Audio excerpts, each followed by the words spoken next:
I absolutely love branded fiction. Unlike most other pieces of fiction, as the name would suggest, branded fiction comes with a particular label on it. By these labels, readers are assured of the quality of the product. Since most branded Western fiction is published under a particular author's name, that author's estate is assuring readers of the quality of the writing in the name of their famous author, even if he's been dead for many years. One such prolific Western author was Zane Grey, who loved putting Civil War veterans in his novels. One of the best ones is To the Last Man. It's based on the Pleasant Valley War of the 1880s in Arizona, but the feud between the two families in this novel begins during the Civil War, when the two patriarchs both love the same girl. Then they hate each other for the rest of their lives. Then they both move to the same neck of the woods in Arizona, and the shooting starts. Though Zane Grey died in 1939, his estate authorized Dell Publishing to publish Zane Grey Western magazine for several decades after. For years, the main novels in the 150-page magazine were abridged versions of Grey's own novels, with a few short stories by other authors. By the 1970s, the magazine almost exclusively published fiction by other authors, and Zane Grey's name on the cover was a promise that Zane Grey would have approved of this content. This channel has two videos on Civil War novellas set in the Wild West that made their debut in Zane Grey's Western magazine. One deals with Confederate holdouts in Arizona after the war, while the other deals with pro-Confederate bushwhackers in the Indian Territory at the beginning of the war. You can see these videos right now if you want. Some dead authors' estates limit their branded fiction only to the wide body of the author's own work. The best example is Louis L'Amour. He wrote over 100 novels and hundreds of short stories in his lifetime, and he still had novels and short stories unpublished at the time of his death, which are now on the market. One of his best novels, which is also one of my all-time favorite westerns, is Sackett. Sackett is the immediate sequel to The Daybreakers, which introduces two of the much-loved Sackett brothers, Tyrell and Orrin. Sackett introduces Tyrell and Orrin's older brother Tell, who is a Civil War veteran.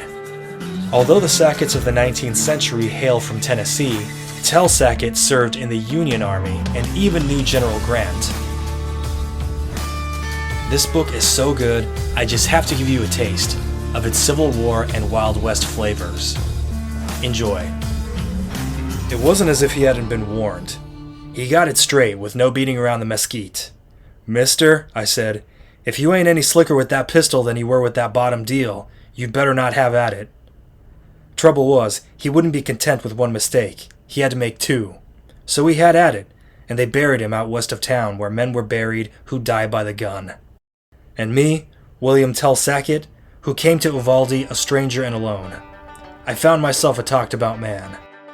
We Sacketts had begun carrying rifles as soon as we stood tall enough to keep both ends off the ground. When I was shy of 9, I fetched my first cougar. Caught him getting at our pigs. At 13, I nicked the scalp of a Higgins who was drawing a bead on Pa. We had us a fighting feud going on with the Higginses.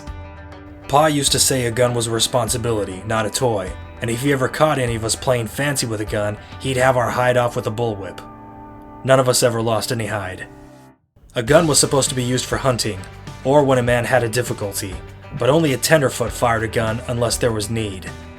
At hunting time, Pa doled out the cartridges, and of an evening he would check our game, and for every cartridge he'd given us, we had to show our game or a mighty good reason for missing.